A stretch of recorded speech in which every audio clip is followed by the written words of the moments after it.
Beneath the bustling streets of Beijing lies a secret that has sheltered millions. Built in complete darkness, carved by hand through solid earth. In 1969, as tensions between China and the Soviet Union reached a breaking point, Chairman Mao Zedong made an unprecedented decision. He ordered the construction of the most ambitious civil defense project ever attempted, an underground city capable of sheltering 6 million people. The challenge was monumental. They needed to build this entire shadow capital beneath one of China's most densely populated cities without disrupting life above ground. The network would need to connect critical locations, government buildings, the Forbidden City, Tiananmen Square, the Beijing train stations.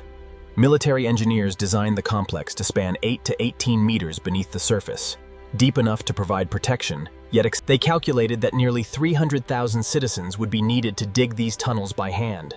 It would take a full decade of continuous construction. Everyone, students, factory workers, school children, soldiers, all would contribute to this monumental undertaking. With limited heavy machinery, the primary tools were picks, shovels, and sheer determination. The planners identified approximately 90 entrance points throughout the city, each strategically hidden within shops, laundromats, and buildings to maintain secrecy. These entrances were designed to be inconspicuous. To the casual observer, they appeared to be ordinary shops or storage areas, nothing more.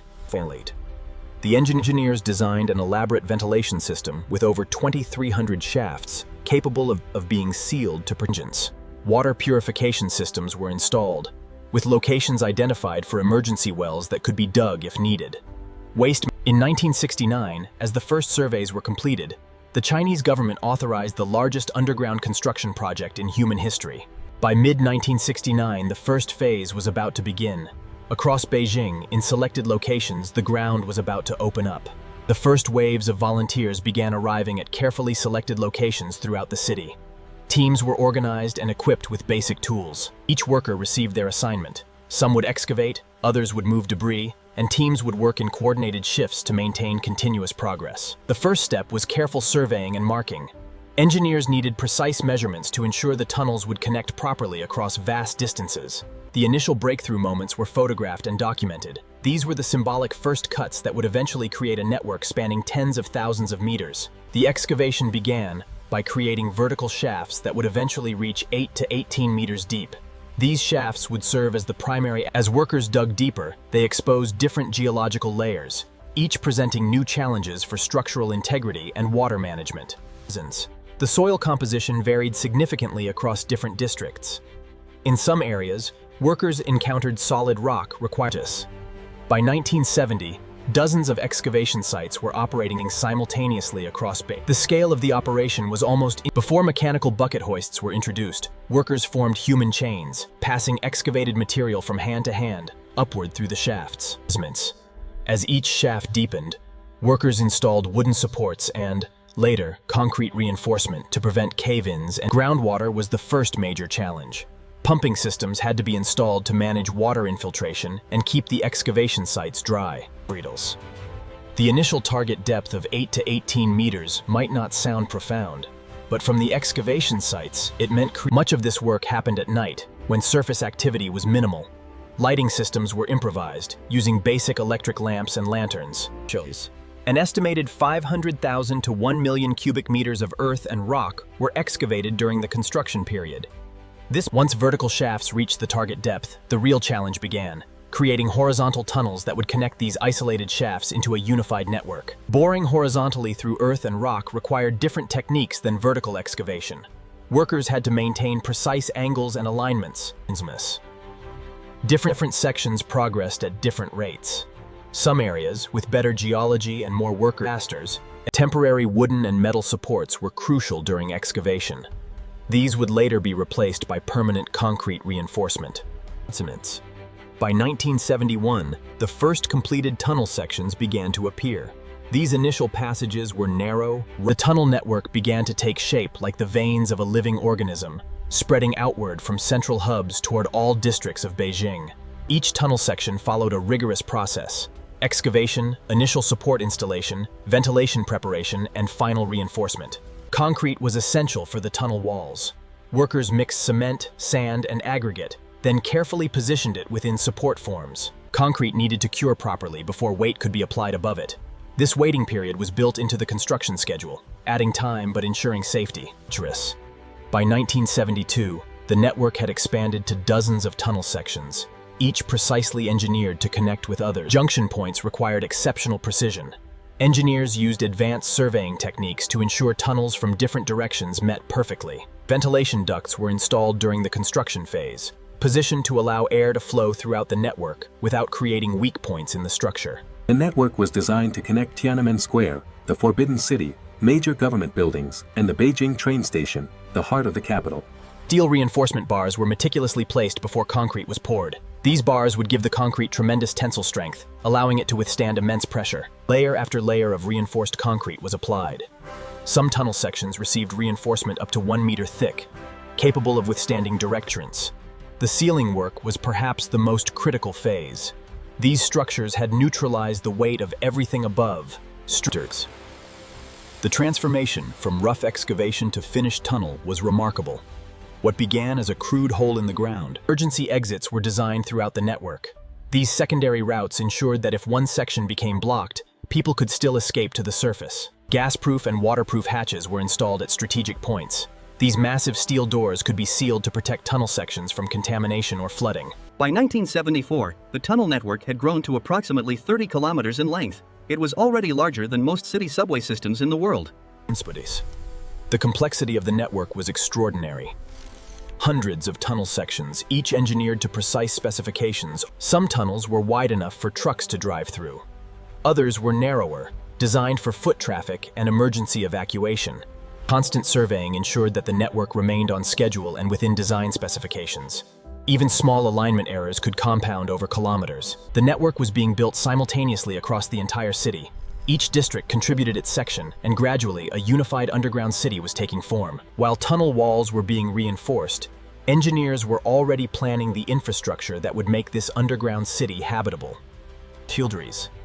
Beyond the connecting tunnels, larger spaces were being excavated for major facilities: schools, hospitals, storage facilities.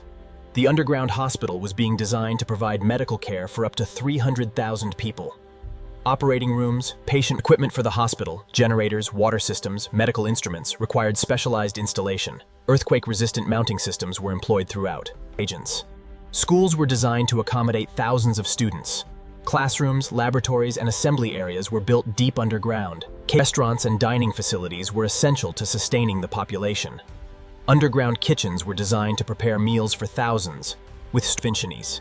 Massive grain and oil warehouses were excavated to store supplies sufficient to sustain the entire sheltered population for underground factories were designed to allow essential production to continue during an emergency. Manufacturing equipment and assembly lines were installed in reinforced facilities.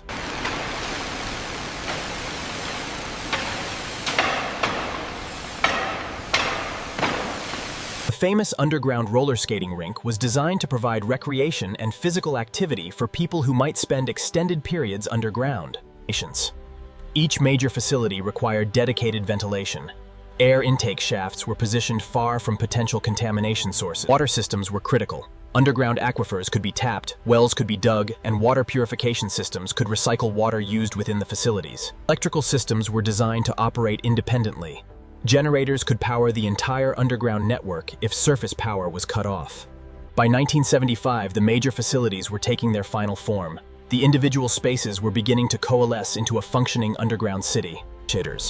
A mushroom cultivation farm was designed to produce food continuously. Mushrooms require specific humidity and temperature controls. As major construction neared completion, finishing work began. Walls were sealed, surfaces were prepared, and the As major construction neared completion, finishing work began. Walls were sealed, surfaces were prepared, and the transformation was striking. What had been carved out bedrock was becoming organized, functional space designed to sustain millions. Signage systems were installed to help people navigate the complex network. Directional markers, facility designations, and safety information were clearly posted. By mid-1975, the underground city contained hospitals, schools, restaurants, storage facilities. The facilities were seamlessly integrated into the broader tunnel network. People could move from one district to another, accessing whatever resources they needed. The ventilation system was perhaps the most complex engineering challenge. Over 2,300 ventilation shafts. Ventilation shafts had to reach from deep underground all the way to the surface, often at angles to avoid detection. Filtration systems were critical. The shafts needed to filter incoming air to remove potential toxins, bacteria, and radioactive particles in the event of an attack. Industrial-scale fans were positioned at strategic points to push filtered air throughout the network. These fans could circulate enough air for hundreds of thousands of people. Air ducts were installed to distribute fresh air evenly throughout the network. The duct system itself added significant complexity to tunnel construction. Dampers and valves could isolate sections of the network if needed, preventing contaminated air from spreading throughout the entire system. In case of chemical or biological attack, the ventilation system had multi-stage filters capable of removing 99.9% of airborne contaminants. The ventilation system was designed to supply fresh, filtered air to every chamber, tunnel, and facility within the underground. Ventilation shafts at the surface were disguised. Many were hidden inside buildings, parks, or structures that wouldn't draw attention. Water systems were installed to ensure the population could access drinking water, water for sanitation, and water for fire suppression throughout the network. Strategic locations were designated where emergency wells could be dug to tap underground water sources. These locations had pre-installed drilling equipment and pipe systems. Waste management systems were designed to handle human waste without compromising the living environment. Underground treatment facilities. Multiple backup generators were installed at strategic locations. These could provide power to the entire network if needed, capable of running for extended periods. Fuel storage facilities held diesel and other fuels sufficient to run generators for months. This ensured that the population could maintain power for extended sheltering periods. Communication systems were installed, allowing the government to maintain contact with all sections of the underground network and coordinate operations.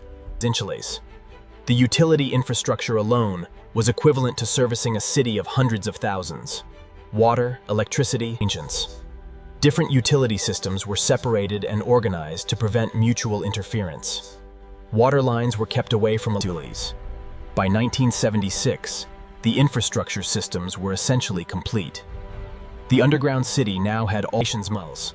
Security systems and hardened entrances were built to prevent unauthorized access and to protect against external threats. The emergency sealing systems could instantly close off sections of the network. In case of attack or contamination, sections could be isolated to protect the rest of the population. Areas of special strategic importance, tunnel sections near government buildings, military facilities, and major intersections, received additional reinforcement. Final protective measures were added to areas identified as critical for survival. These sections received the thickest concrete reinforcement and most sophisticated hardening. Ceilings in critical areas were reinforced to withstand blast effects. The concrete was configured in specific ways to deflect and absorb blast pressure. Sensitive equipment like medical instruments and communication systems were mounted on vibration isolating systems to protect them from external shocks or blasts. The hardening was complete. The underground city was now engineered to withstand nuclear blast effects, chemical attacks, biological agents, and conventional weapons impacts. As 1979 approached, the construction project was nearing completion. Final details were being added to make the spaces functional and habitable. Comprehensive system testing began. Water systems were pressurized. Electrical systems were energized. Evacuation drills were conducted to ensure that large populations could move quickly from surface entrances into the tunnel network and be distributed throughout the underground facilities. Final signage systems were installed to guide people through the complex network of tunnels and facilities. Without clear directions, navigating the underground city, different sections were completed and certified as ready for occupancy at different times. By late 1978, major portions of the network had passed all safety inspections. Bolins. The facilities were extraordinary. Underground hospitals, schools, restaurants, factories, storage warehouses. Final cleanup crews removed all construction debris and materials. By the end of 1979, the underground city was ready for occupancy. In 1979, construction ended. The project that had consumed a decade and involved hundreds of thousands. Above ground, Beijing continued as normal. The millions of residents going about their daily lives had no idea that an entire underground city existed beneath their feet. Decades later, in 2000, the government opened portions of the underground city to tourism. For the first time, the general public. Over the decades, large portions of the unused sections were repurposed. The underground bunkers became cheap housing for floors. After closure in 2008 for renovations, sections reopened in 2024 as the Beijing Civil Air Defense Mix. Today, the underground city remains a testament to human engineering and determination. Though aging, the structure's Beneath every street, every building, every park, the shadow capital remains, a monument to Cold War anxiety.